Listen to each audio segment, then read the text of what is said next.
let's try this again. But more professional. Already off to that. Good evening, everyone. Before I begin, let me play some for you.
Oh, hi, Logan.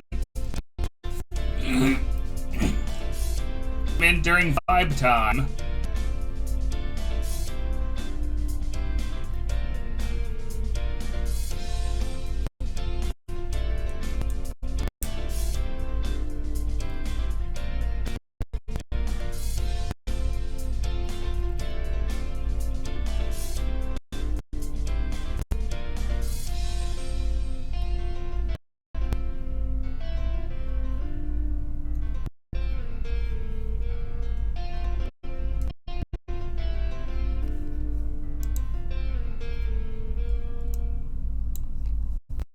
Alright, that's enough vibing. Hello, everyone, it's your lord and lady. Hey, through. And it's about time I switched the view. Today, I'm here to talk about Nafianian Nexus Reborn, a tabletop role-playing game I'm working on. Currently in version playtest beta 3. There was probably a better way I could have worded that within the document, but that's what it's called right now.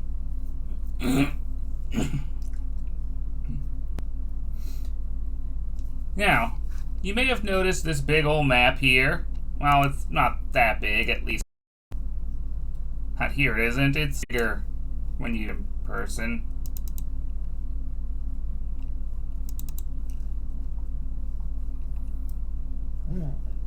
Here, here's what it looks like.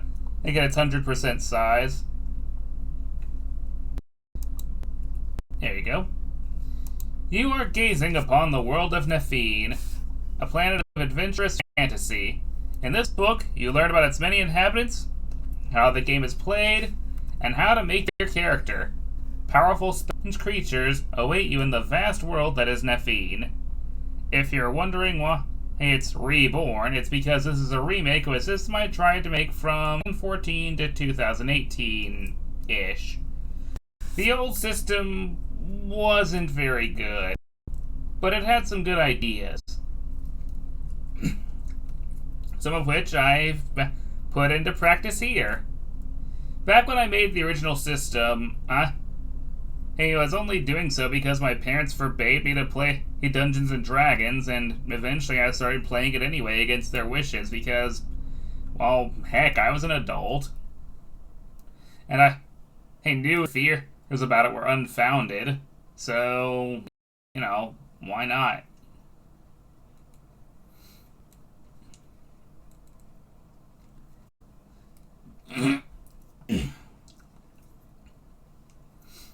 Also, my allergies are a bit bad right now. Worse than they usually are at the time. It's a bit weird. But try not to think of that too much.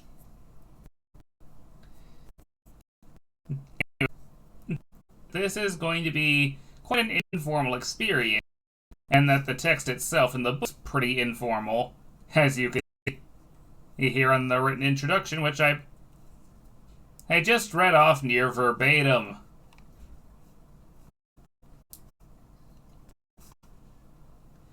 Now, excuse me, well, I put things into a better perspective so I can see the chat. There. Now I'll be able to see when Yuka is actually say stuff.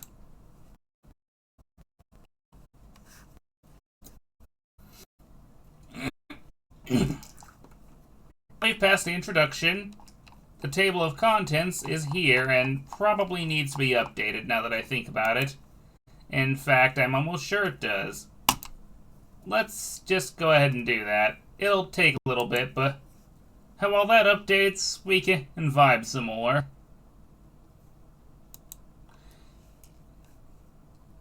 I am pretty much only going to be using I know for a fact it is free to use. I forget the actual name for the actual term for that, but anyway.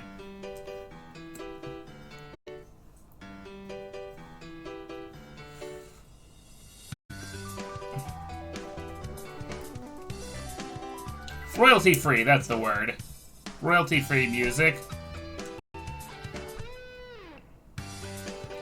This week on Hermitcraft.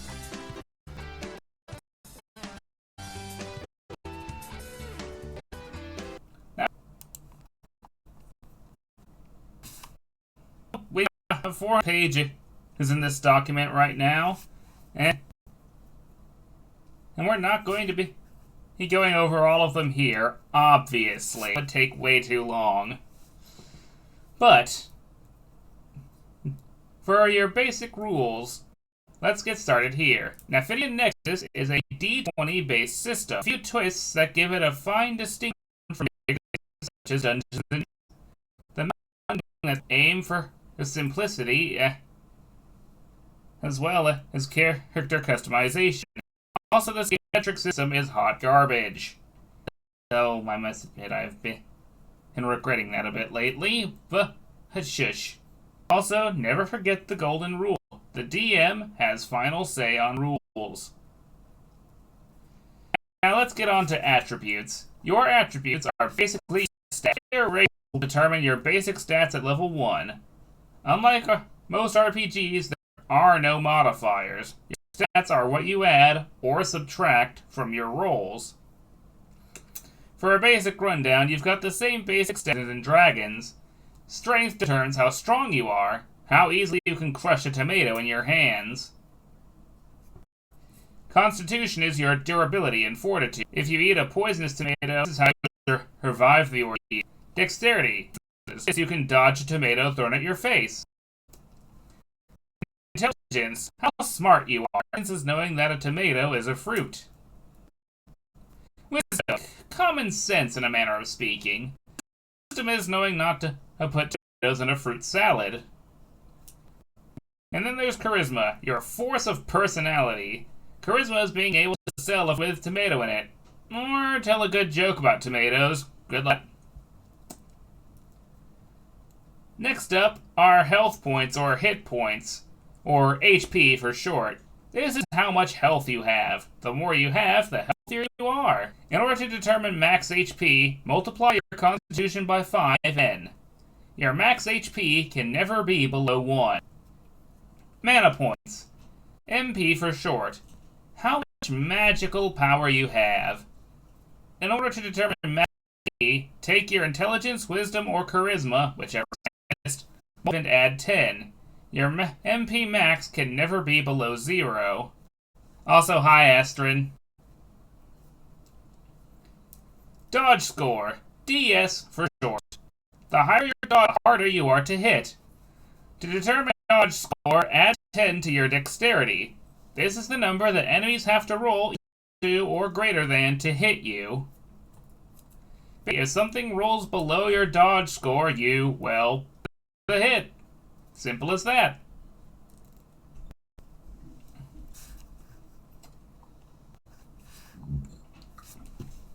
Initiative, or INI for short if you're into that. This makes you more likely to go first in a fight. It's just your dex, which you add to a d20 when turn order is determined. Armor defense, or AD for short. This determines the amount of damage reduction your armor provides. Blah, blah, blah, blah. For the balance, you can only invest up to +4 in any given attribute. Strength, con, dex, int, and check. For example, Autoterish the Hinata, or Lindworm, starts off with the following stats at level 1. 1 strength, 1 con, 3 dex, -1 int, 0 and -1 cha. His HP would be 15, his MP would be 15. Wait, no it wouldn't, it would be 5. Why did... That's a mistake. There we go.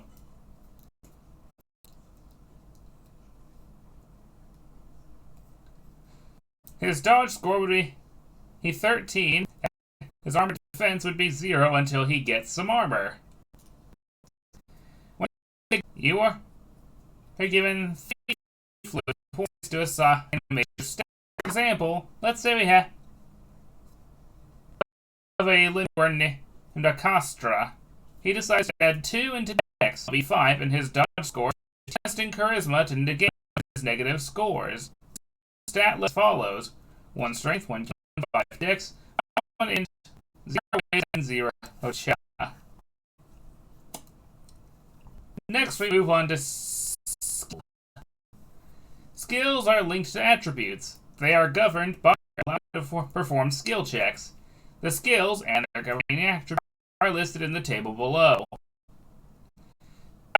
Most of Dungeons and Dragons, and all the stuff from Dungeons and Dragons, and I'm just going to take these here because I've just been using those terms at this point. You've got athletics, 2 different versions of intimidation because you can intimidate with both strength and charisma in real life. There's no reason you shouldn't here. But as you can see, a bit more here than just what's from Dungeons and Dragons. For example, there's the focus and endurance skills, which currently aren't used all that much, but it's good to know that they're there. And they both use con, because con has been starving to do in Dungeons and Dragons for sure.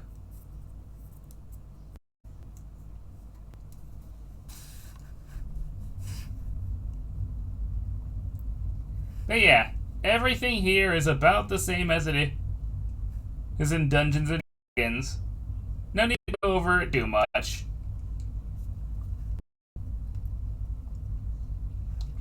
But after all, if you've played Dungeons and Dragons or Pathfinder, you likely have a good idea what each of these do. Oh, also linguistics. I forgot I had that one. Linguistics is an intelligence attribute that I completely forgot. Linguistics allows the character to identify quickly if they don't already know. And something I need to play with more, or I realize. That's on me. Proficiency. It's not a D20 RPG without proficiency bonuses, am I right? The table below tells you what your bonuses are for each level, going all the way up to 30.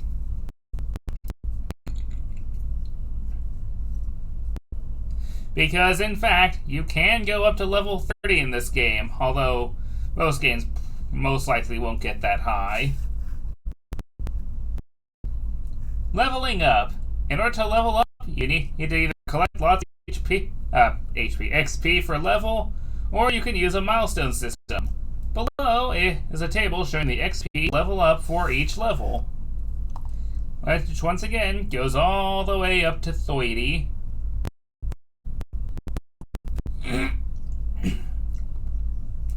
Normal gameplay is likely to stop up at level 20, or even sooner, but we included levels up to 30 just so GM has the option.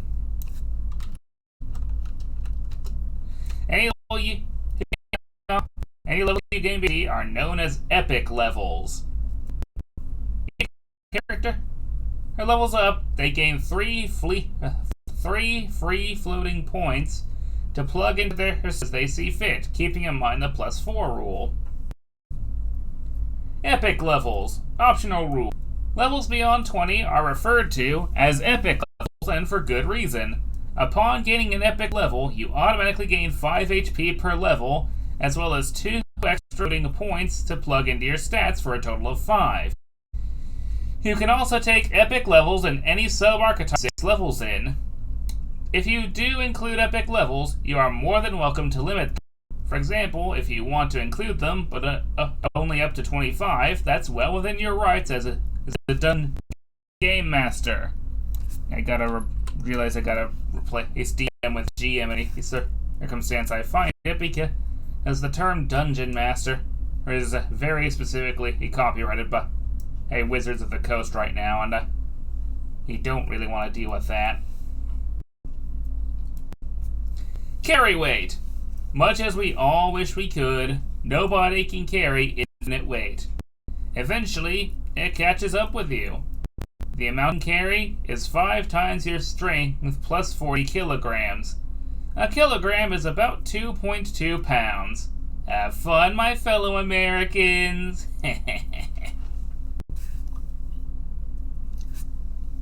Size. Size isn't everything, but it is important to note. Generally, if you have size, you have more strength, a lower dodge score, and more hit points. The opposite is true the smaller you are. The table below will show you the size categories. There's tiny, less than half a meter, or tall, which gives a creature or +4 to their dodge score, -10 max HP, and -4 strength. And also something I should take into consideration more when making monsters, but small. There's a measure from half a meter to 1.3 meters tall. Excuse me. Small creatures gain +2 to their dodge score, -5 max HP, -2 to strength. Medium creatures are in a range of 1.4 to 3 meter, not into 10 feet, or rather, 1.4 meters is around 3 feet, and 3 meters is about 19 feet. This is considered essentially the default size. Large range from 3.1 to 7 meters. This is -2 to your dodge score, +5 max HP, and +2 strength. And this goes with huge, where you get from 7.1 to 14 meters tall. Predictable results. -4 for dodge score, 10 max HP, +4 for strength. Then to gargantuan, 14.1 meters tall to 24 meters tall. With predictable results. And finally, Colossal, 24 meters and up. -8 dodge score, +20 max HP, +8 strength. It's interesting to note that players can't. There are no player races to play as a gargantuan or colossal creature, So these options more or less don't apply to players. There are also no options. However, there are player options for small to huge size player characters. So if you want to play a character who's quite large or rather huge, there is an option for that. Movement speed. There are 5 types of movement speed: walking, burrowing, climbing, swimming, and excuse me. All player characters will have a specified walking speed, but most will not have a specified speed for the other. Unless stated otherwise, a character's and flying speed are 0. Unless stated otherwise, a character's swing speed is if their walking speed rounded down. Finally, unless stated otherwise, a character's climbing speed is 1/4 of their walking speed rounded down. Fairly simple. Jumping. There are 2 types of jumping for most creatures: a high jump and long. Unless stated otherwise, a creature can jump about 1 meter for her high jump. For a long jump, most creatures can jump about 2 meters long. Saving throws. The saving throw is a staple of D20. When an attack or effect comes by that can't be dodged, a saving throw is required instead. There are several types of saving throws. Was I really going to have there only be 3?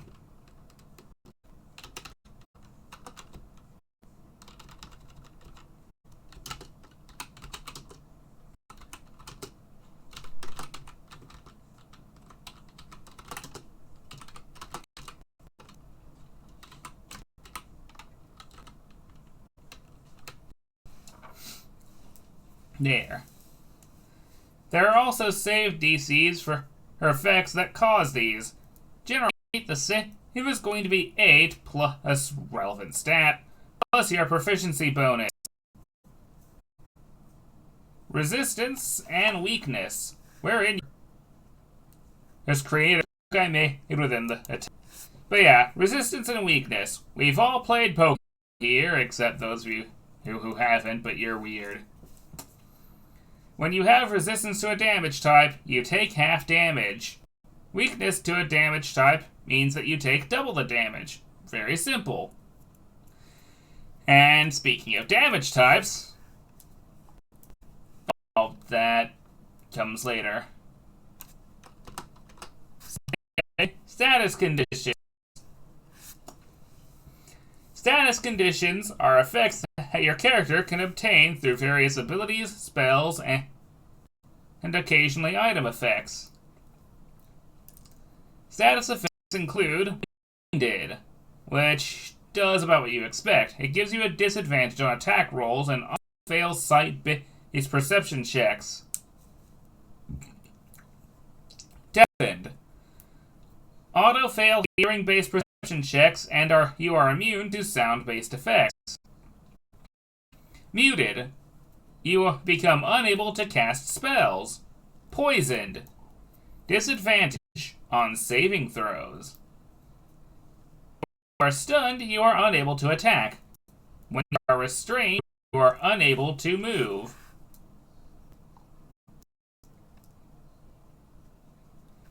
Huh. Did I not bring and grappled? Weird. Crippled. You have speed and lose the ability to jump. Frightened.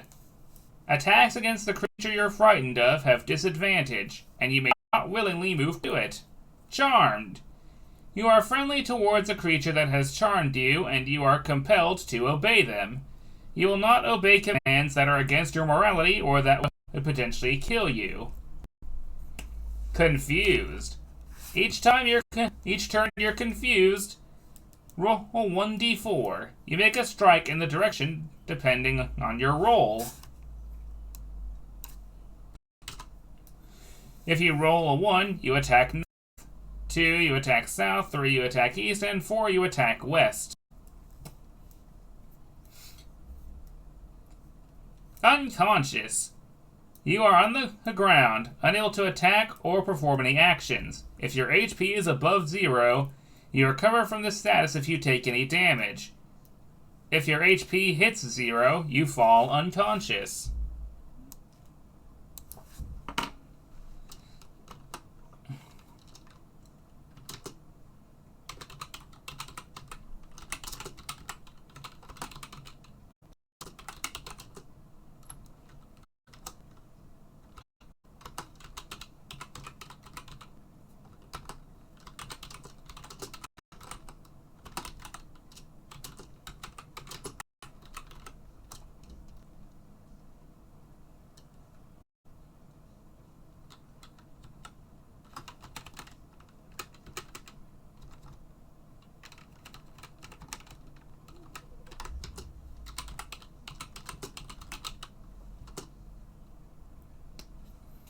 There we go. Frenzied. You cannot take any action except the strike action on your turn. Regeneration. You regenerate X amount of HP or MP per round. Hyper-focused.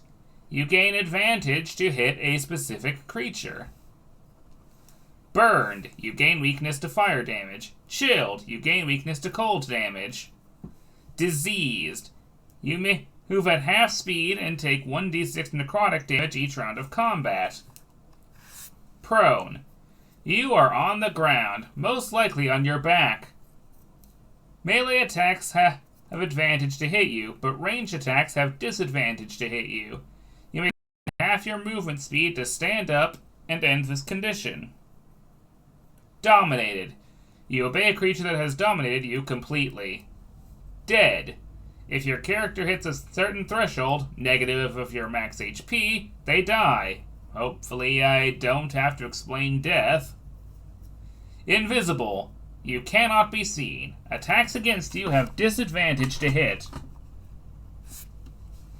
Then there's a particularly rare status effect called Fatigue.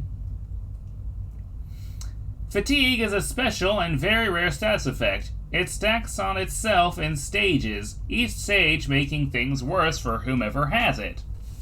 Fatigue must be cured one stage at a time. Only a wish spell can fully remove all levels of fatigue. Typically, you gain a level of fatigue each day you go without at least one long rest. Now on to the table. Fatigue level 1. You have disadvantage on skill checks. Fatigue level 2. You have disadvantage on attack rolls and saving throws. Fatigue level 3. Your movement speed is reduced by half. 4. You have double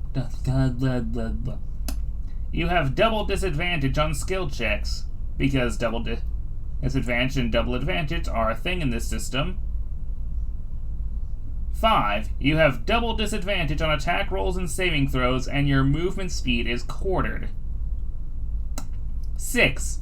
You fall unconscious. If you are awakened before you can finish a long rest, all of your stabs are halved. 7. You die.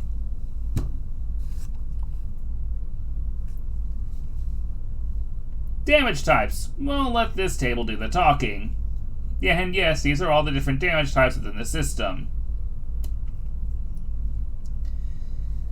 You've got acid damage, bludgeoning damage, cold damage, fire damage, lightning damage, poison damage, sonic damage, force damage, piercing, necrotic, radiant, slashing, and psychic damage. And no, the types don't always necessarily beat or resist each other like in Pokemon.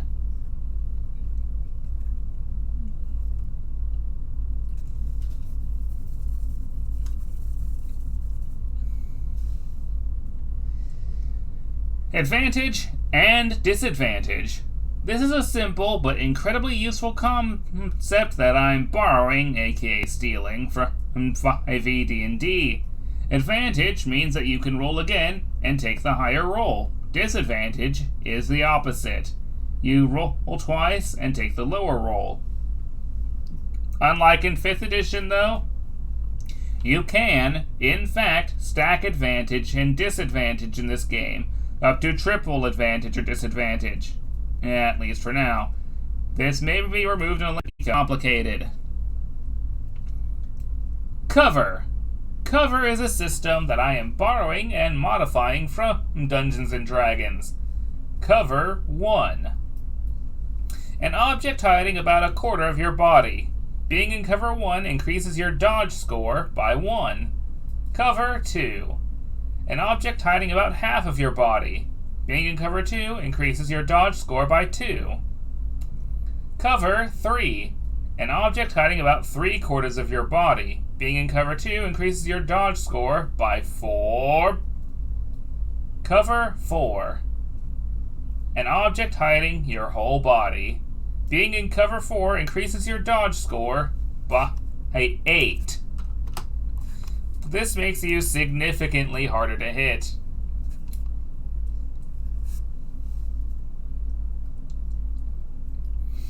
And now for combat.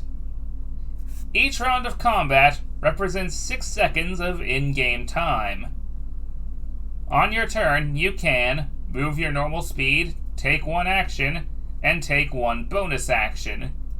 You may also talk as a free action. The only thing you have to say must take no longer than 6 seconds of real time. There are also the reactions that can be done in special cases.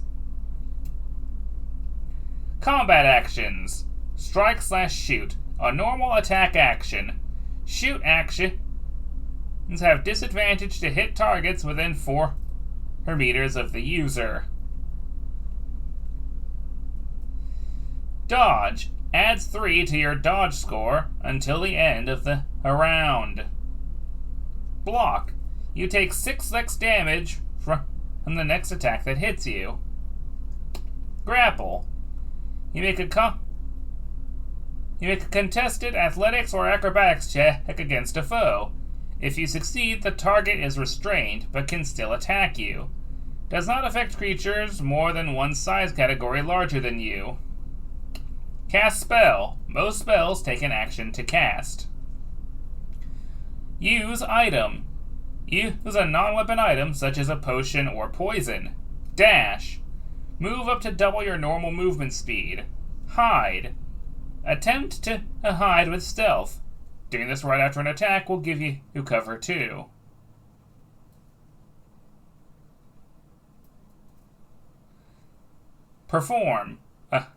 Jump. Perform a long or high jump. Bonus actions. Perception check. You perform a perception check. Cast spell. Some spells are bonus actions. Use item. Some items have extra effects that can be activated with a bonus action. Reload. Reload a ranged weapon. Free actions. Talk. Talk to someone. Reactions. Attack of opportunity. When an enemy leaves your melee range, you may choose to attack them with a strike action. Cast spell. A rare few spells activate with a reaction. Once you have done all that you wish to do in your turn, you end your turn and allow the next person to go. Rolling to hit. In order to hit your... Wait, why is that here? Oh well.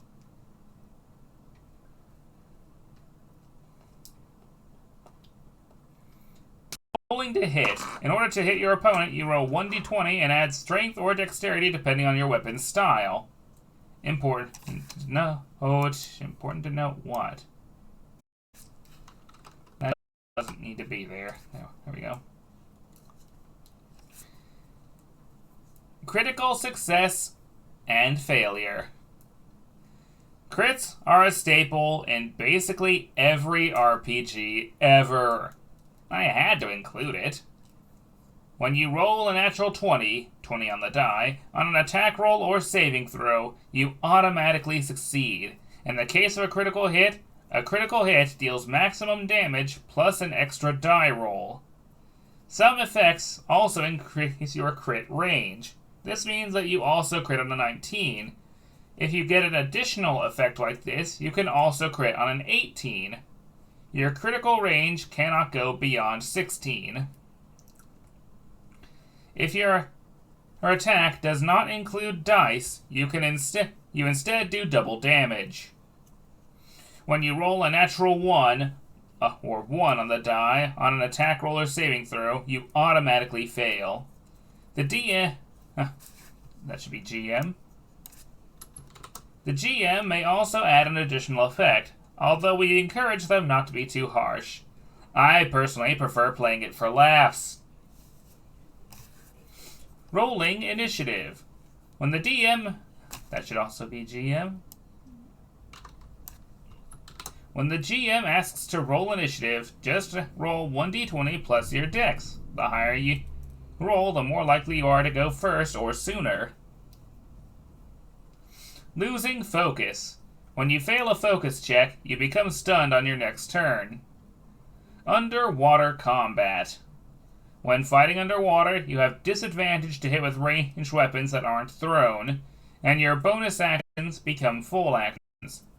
In addition, your melee attacks do 3 less damage. The rest system. Much like Dungeons and Dragons, but it's a bit different here as there are 3 levels of rest. The short rest. You spend anywhere from 10 minutes to 1 hour catching your breath. This can be spent napping, meditating, or doing some light activity.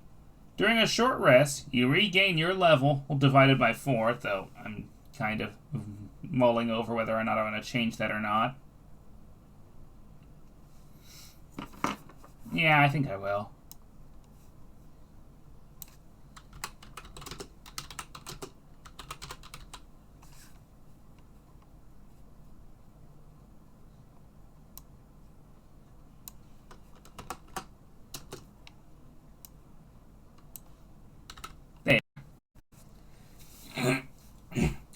This can be spent napping, meditating, or doing some light activity. During a short rest, you regain half your level in D6's worth of HP and MP, rounded up.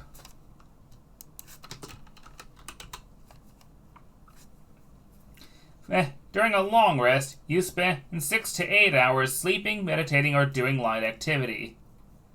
During a long rest, you regain your level in D6's worth of MP and HP. And then there's the full rest. You spend at least a whole day resting and relaxing, most in the same place. You regain all HP and MP. Wounds. For those of you who like scars and wounds, here are some optional rules. Keyword here being optional. When an attack deals more than half of your HP and damage, you may roll on the wound table below. Beware, this can have serious consequences. Rolling a 1, it's just a scratch. Y'all heal it off. 2, just a flesh wound. It'll heal soon enough. 3, bad flesh wound. It will heal, but it will take at least a week. 4, this is going to leave a small scar. 5, this will leave a noticeable scar. 6, oh dear, that's going to leave a big scar. Minus 1d4, or minus 1 to your max HP for 3 days. 7, mate, you've got a fractured bone. Minus 5 to your max HP for 5 days. 8, broken bones. Yikes.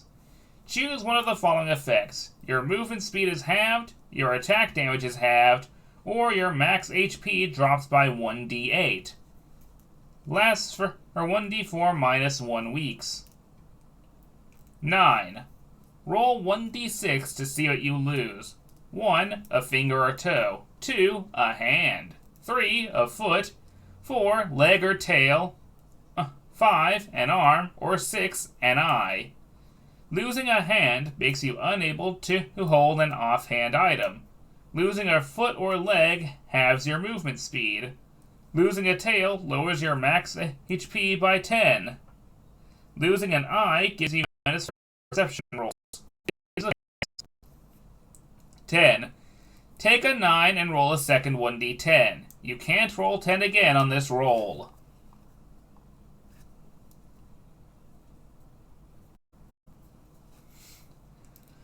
Death and unconsciousness. When you hit 0 or less HP, you are knocked unconscious. Rather than death saves, you have negative health. The amount of negative health you have before you die is the same as your max HP. For example, if your HP is 20, then you die when you hit negative 20 HP. Lighting conditions. There are 4 types of lighting in Nafianian Nexus that I totally didn't steal from Dora and I Nui. Darkness. No light. Can't normally be seen in. Dim light. Difficult to see in. Good for stealth. Bright light. Easy to see in. Generally good to have. Blinding light. Impossible to see in. Too bright. Creating a character. Some previously stated information will be given here as a refresher.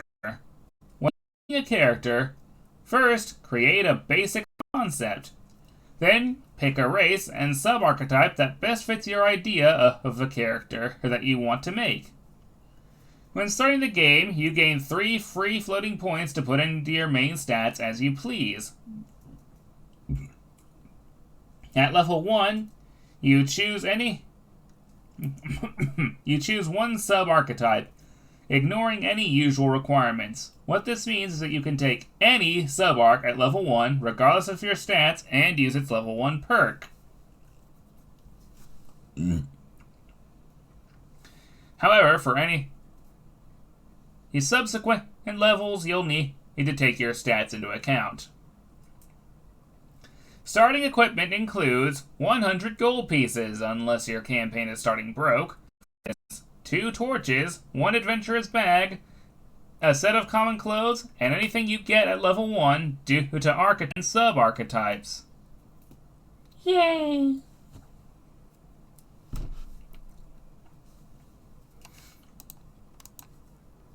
And those are your basic rules. After this are the basic species,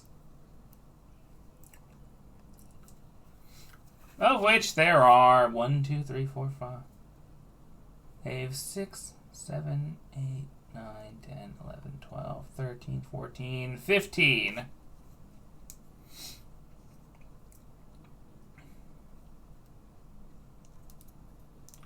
I won't go over those in today's video, but I will go over some of my personal... I will show off some of my personal favorites, such as the Axoloid, Axolotl people, the Drakor,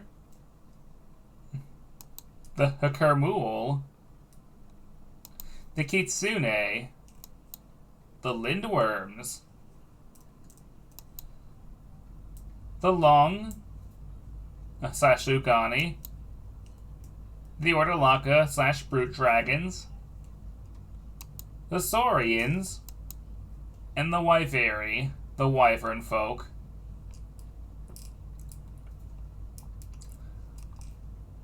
Once you've picked your species, you'll want to go for you'll want to figure out your archetype and sub-archetype. Eat your heart out, Dornai Nui, pouring out this drink for you. If you don't know what that is, TLDR, it's a bionicle tabletop RPG made by fans. Yes, that exists. At level 1, you choose a sub-archetype, ignoring any usual requirement. On subsequent levels, you pick any sub-archetype that you qualify for. When you have enough levels in an archetype, across any number of sub-archetypes, you gain certain perks.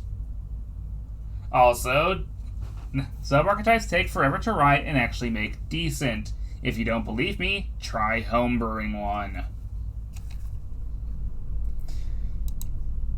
Your archetypes are melee, ranged, stealth, magical, diplomat, and other. The melee is the archetype for those of you who want to get up close and personal with their enemies and smite them with a sword, axe, or mace. Meanwhile, the ranged archetype is about using ranged weapons and attacking from afar. Bows, crossbows, slings, thrown weapons, and guns are the forte of this archetype. Stealth.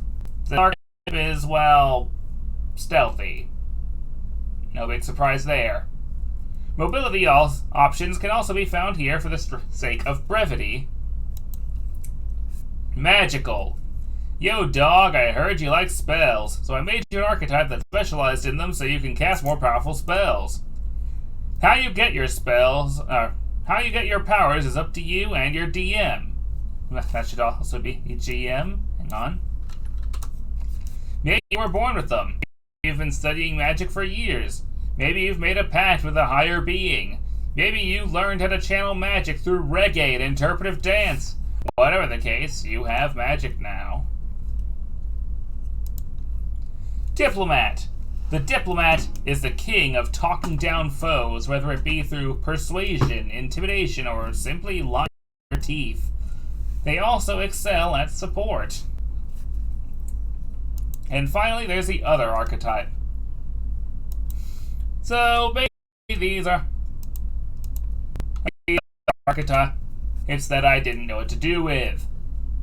I did my best to give them some general use bonuses, but, well, I'm not entirely sure if they were that great or not.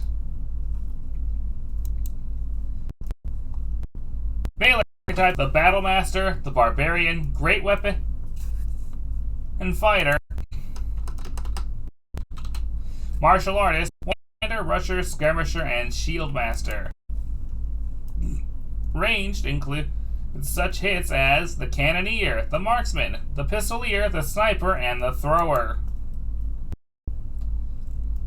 The Stealth archetype includes the Acrobat, the Investigator, the Spy, and the Thief. Magical includes the Abjurist, the Conjurer, the Enchanter, the Evoker, the Healer, the Illusioneer, of that term, the Imbuer, the Necromancer, the Seer, and the Transmuter. The Diplomat includes such hits as the Face, the Heal, the Jester, the Leader, and the Master of Disguise. And finally, other contains perennial favorites like the Alchemist, the Beastmaster, the Blood Knight, the Chef, the Smith, and the Turtle Master. And now I need to be right back.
Your lord and lady has returned.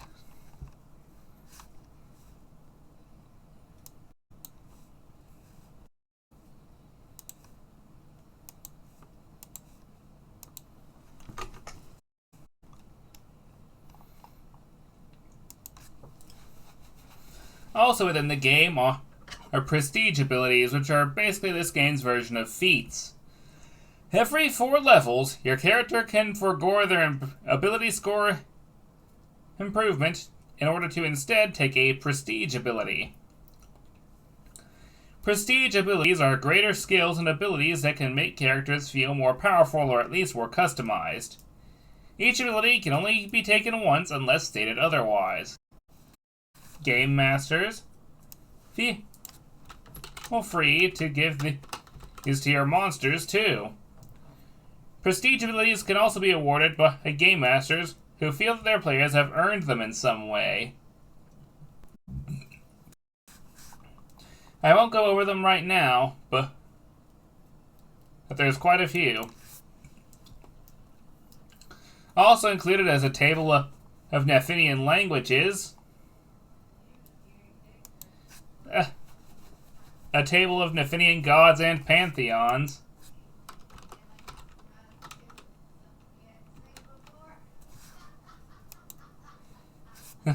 and then there is equipment. And a quick note on carrying.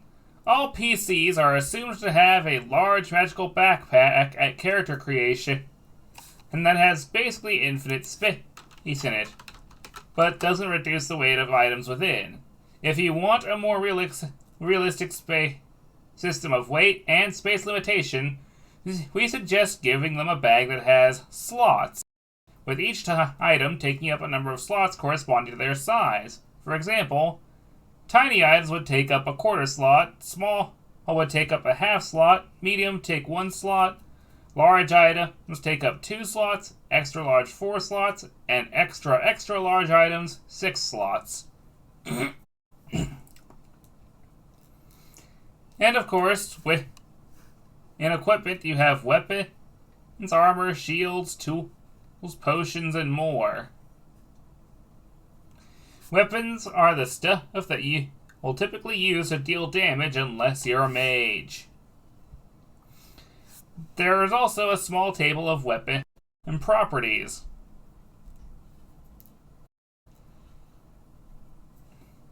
Properties include throwable, attachment, armor damaging, reach, reach 2, extended range, thrown, and compact.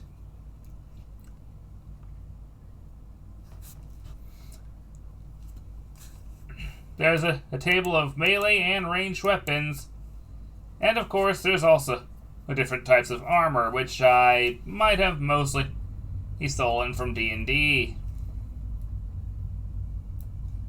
Armor protects you from damage. It comes in light, medium, heavy, and super heavy.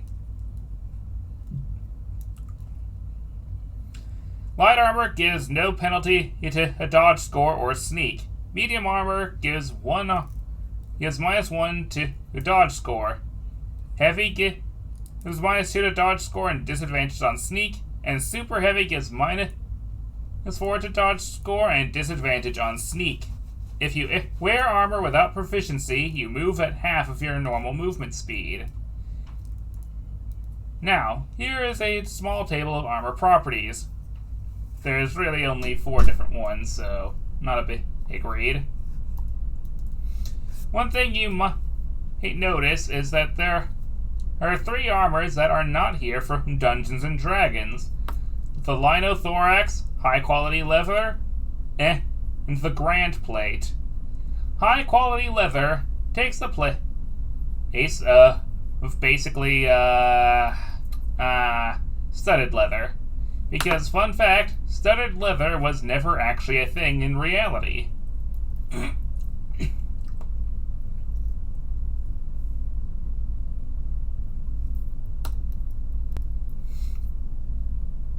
The Linothorax, however, was. If you don't know what a Linothorax is, It was essentially a style of Greek armor that was made of linen sheet glued together until they were so thick that they could literally stop an arrow. They were basically the equivalent of a bulletproof vest. An arrow-proof chest plate. And the Grant plate is a thing of my own creation. Essentially, it's a plate armor that was made of extremely thick plates that also just literally has shields for shoulder pauldrons and it's just a big and kind of ridiculous set of armor that's very, very heavy and bulky and expensive. And kinds of shields, which come in several sizes. Shields, in fact, come in 5 sizes and grant cover based on the size. Tiny shields grant no cover, but instead give 2 armor defense. Small shields grant cover 1, medium grants cover 2, large grant cover 3, and extra large grant cover 4. If you equip a shield without having the necessary proficiency, you lose half of the cover or defense bonus. And if you do this with a small shield, which would usually grant cover 1, instead it'll just grant...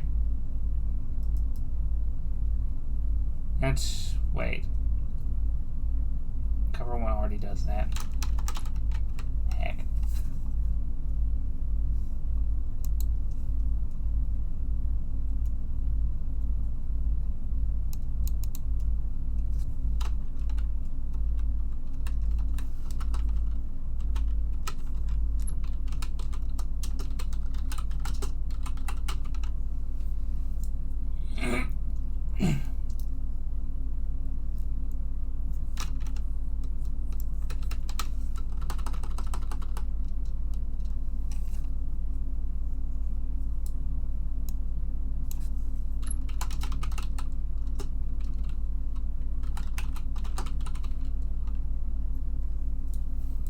There.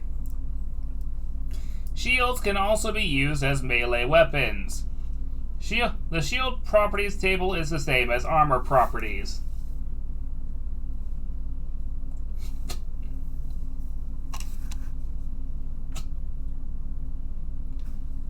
Now, if you're wondering what size melee is, it tells you what size of melee weapon they technically count as.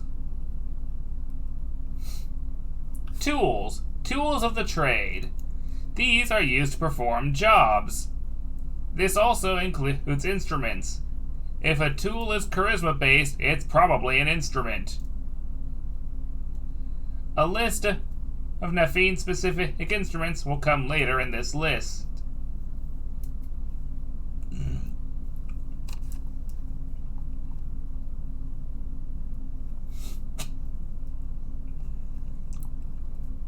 This also tells you what attribute that these specific tools are linked to, which is very helpful. Also included are potions and their recipes.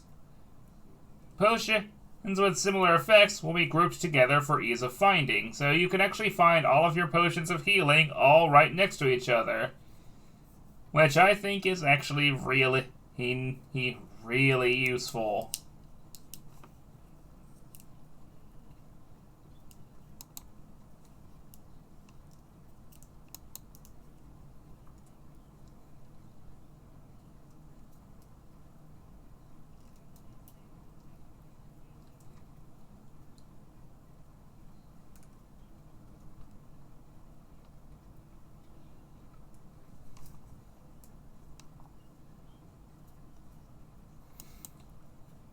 Also included are magic items, of course.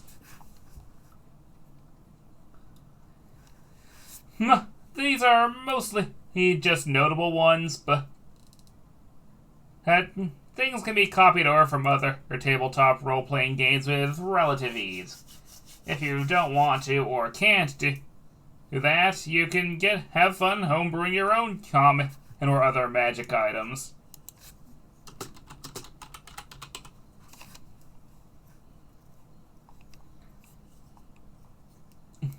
Some specific examples include the Akantiru, the Axe of the Vile, Banig Jewelry, the Blight Star, the Eye of Anile, the Great Axe Molix, the Naldalis Lotus, the One-Eyed Tortoise Totem,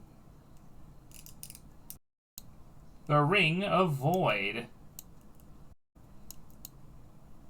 a bunch of staves,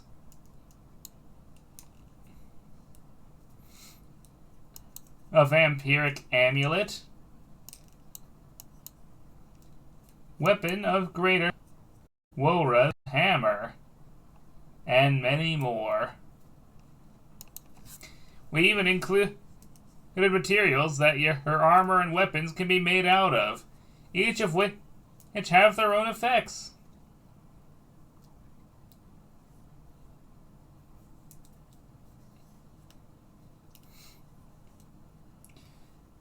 We've got bone, bronze, chitin, linen, cloth, and more exotic things such as fairy metal, Maliran and Melintian steel, Natothite and Vanguard steel, and even jade.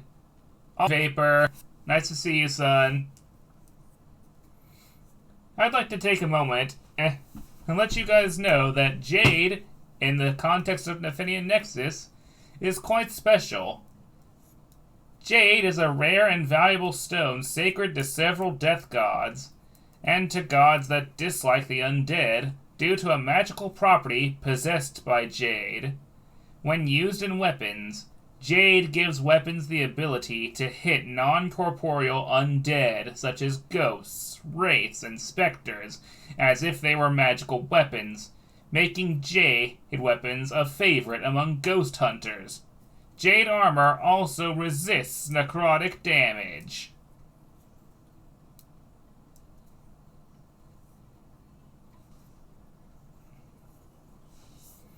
So yeah, if you get a weapon made of jade, that's for fighting ghosts, my man. Musical instruments. Nafine, being a unique setting with unique races, of course has unique musical instruments. Below is a short list of more notable instruments. Any resemblance to any real world, though some are meant to evoke a certain feel. My personal favorite, it's included the Arachnian Nilishquat, the Elkish Song Sticks, the Claris Wig, the Felkarth, the Hierfin, the Kahan Waterhorn, the Nofuku Shellhorn, the Palklat, the Asal and Hook, the Andromga, the Vupala,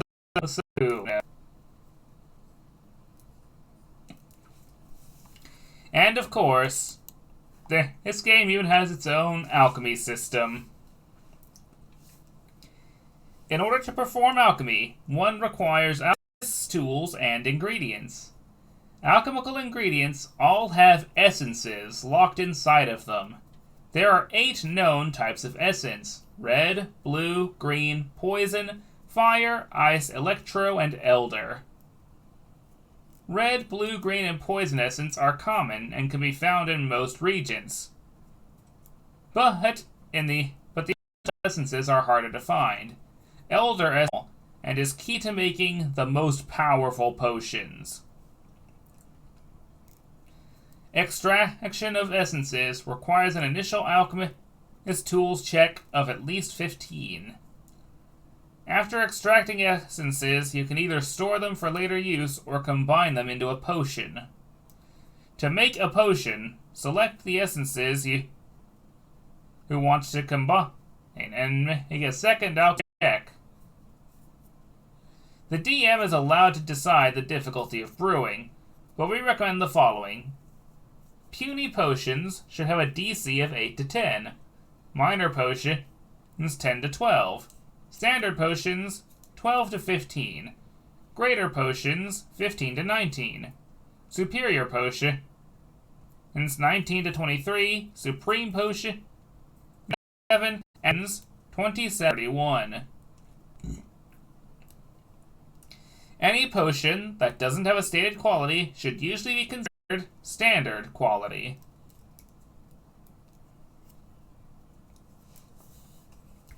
There is also, of course, a list of reagents, some of which include Asburin's Kiss, Crystallium, Emerald Coast Katubatu, La Huia Jelly, Noderzelt Liver, Policies,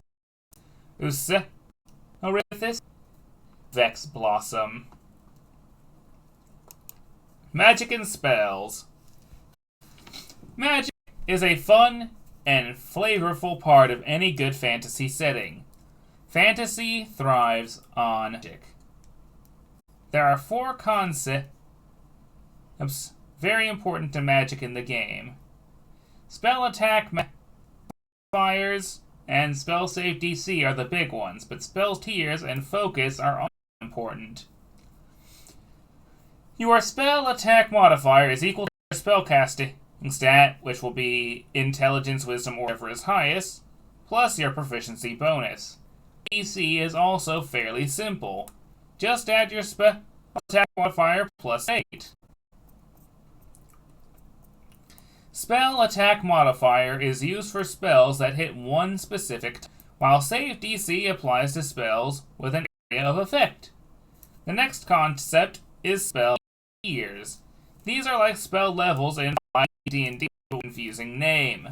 The tiers of spell you are able to cast are equal to half your magical level archetype down. For example, if you have Wanderer and nothing else, you can only cast tier 0 spells. If you have a level in Conjurer and a level in Evoker, you can cast up to tier 1s. Focus is a very important skill. Spells that require it will negate in their duration.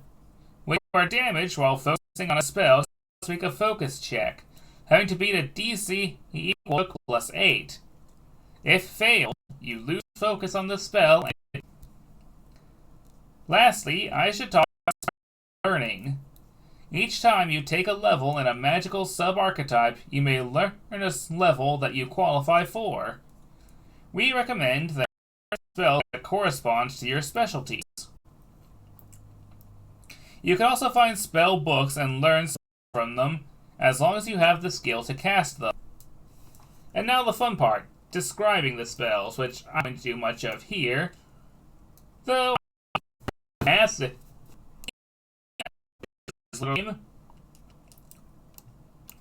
Ice Bolt, Nature Craft, Necrobolt, Sand to Gold, Armor of Frost,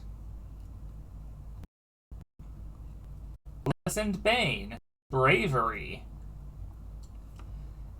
Dragon, Eldritch Whispers of Slipping, Maritau's Glass Shower, Summon Rat, Disease, Healing Tate, Spider Climb, Summon Heckler, Counterspell, Dragon Bind, Singing Potato. I broke buys with that one on Saturday.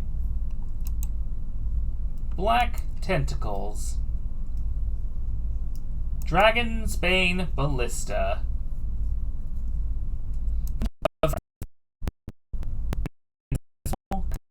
goblins, old lodge, dream, shadow, ever flame, legend.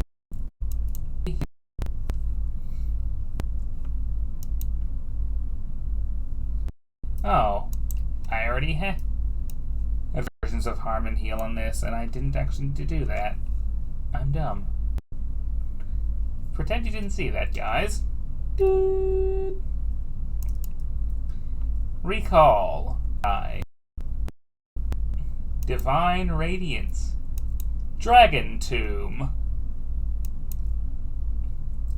Imprisonment. Meteor Storm.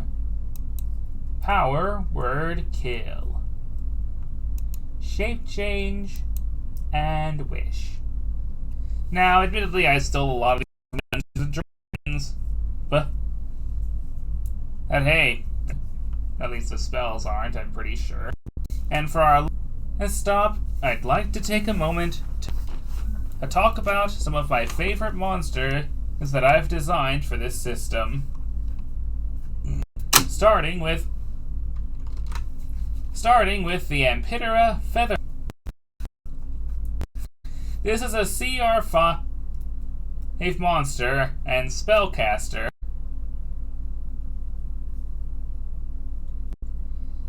The Feathermancer can use a number of its own feathers equal to the level of... Oh, wow, that's the version that I need to replace. Okay, I thought I had already taken care of that.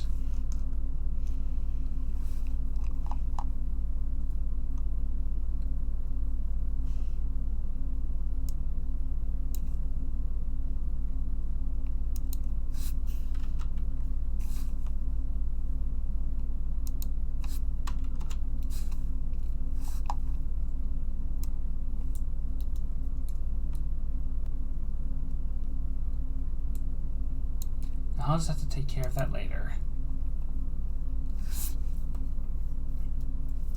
I haven't fixed people who sing on stream.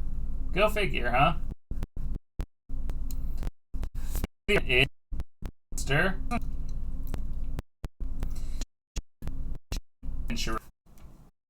Moving on, attention to the Atu, the Overlord.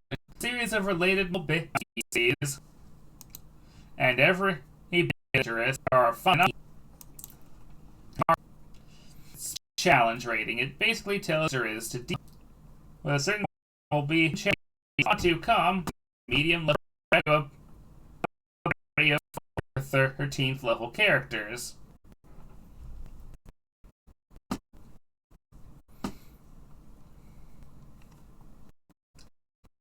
Atu-Com and Atu-Com Overlord can also host summon beings known as Ragashai.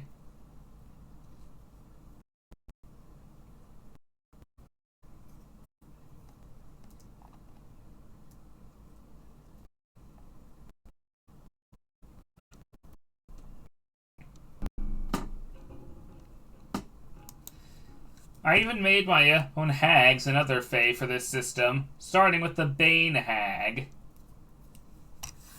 The Bane Hag is CR5 and basically eats babies and children, and can also summon goblins.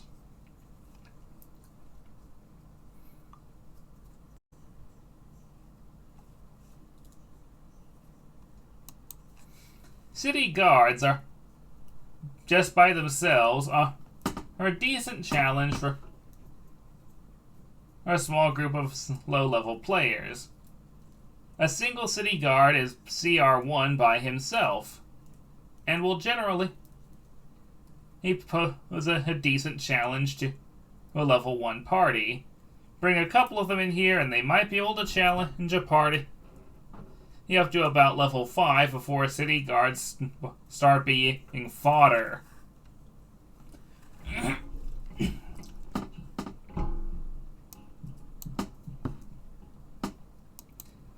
There's also a stronger hag called a Draco hag that basically eats and skins dragon folk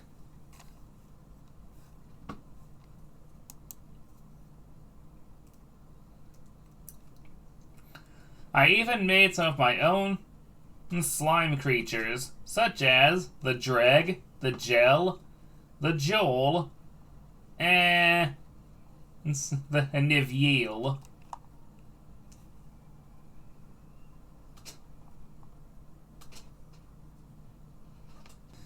The Dreg is a blob of iridescent oil from deep below the waves, imbued with a life and will. They are burned by acid. They also possess primitive bioluminescent white eyes that these oozes are willful and strong and should be avoided by them at all costs. With a CR of 5, they're not something you want to deal with early on. And of course, I've got some of my personal favorites, the Fester, the Gingerbread Siege Engine, the Hecklers, and the Kabidara, along with the Joel, the news that I mentioned earlier.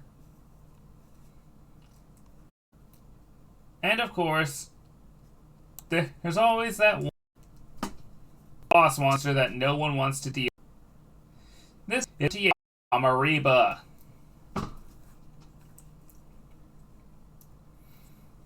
This is an absolutely terrifying beast.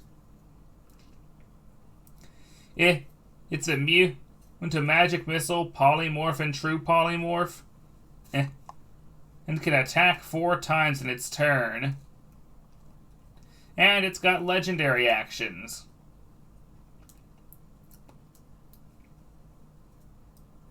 Speaking of legendary actions, another creature you don't want to deal with is the Mokakan Dragon.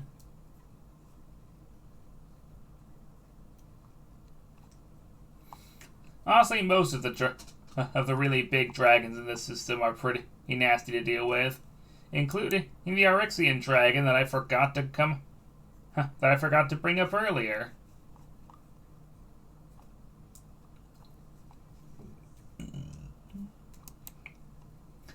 However, I'd say that of all the dragons I've made for this system, the Mokakan Dragon is probably the most frightening. Excuse me. Both literally and physically, since it does have a frightening presence, there's a wheel of 45 to get over.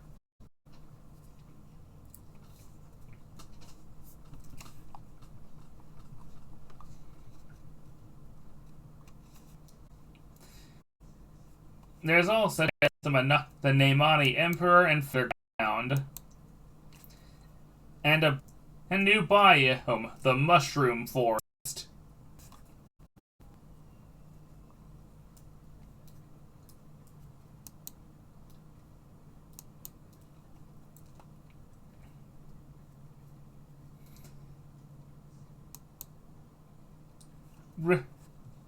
Of the main dragon types I've created, the Ratusian Dragon is probably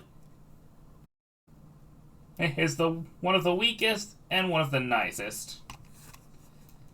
Not quite as weak as something like Favreau's Draco Hawk, which I just realized isn't on this thing. I'm guessing that's probably in one of the other ones. Right, that's in one of the regional ones. Forgot I said that part. This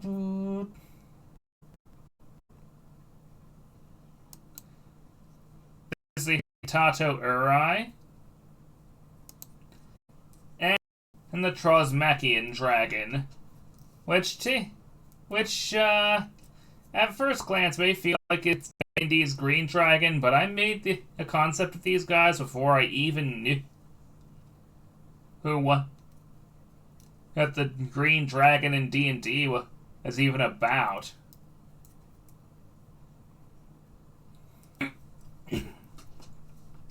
It's actually based on the original whole Sumerian.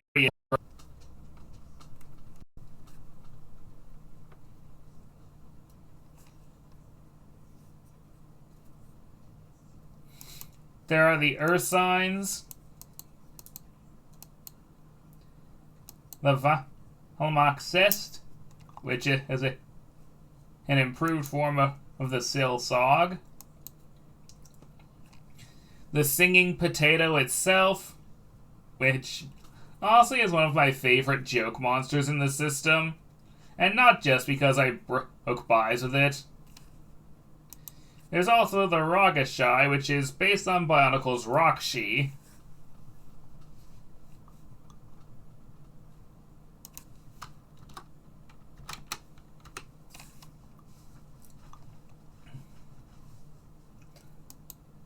There's also a cryptid known as the Wat. It's kind of a joke between my significant other and I. I've got my own flavor head called the Witherwalker.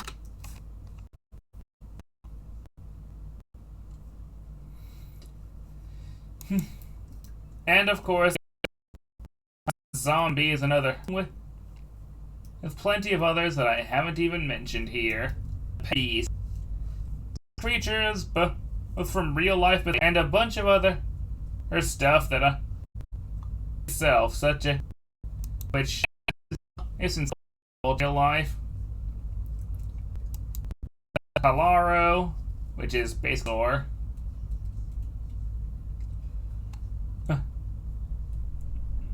the Rabbits thing talker. There's even a magic millipede. The book, Closing Words. Now, I know this though. You can party this game, and in fact, I encourage it. The world of Nafian, that's my baby. Do what you want with the rule setting, but don't publish books or adventures. If you're in the world, I want to be in Fiend. Good content, you guys. My life state.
I guess that's our vibe. Everyone, those of you who see all one of you, yes, thank you all for coming. And I'll see you next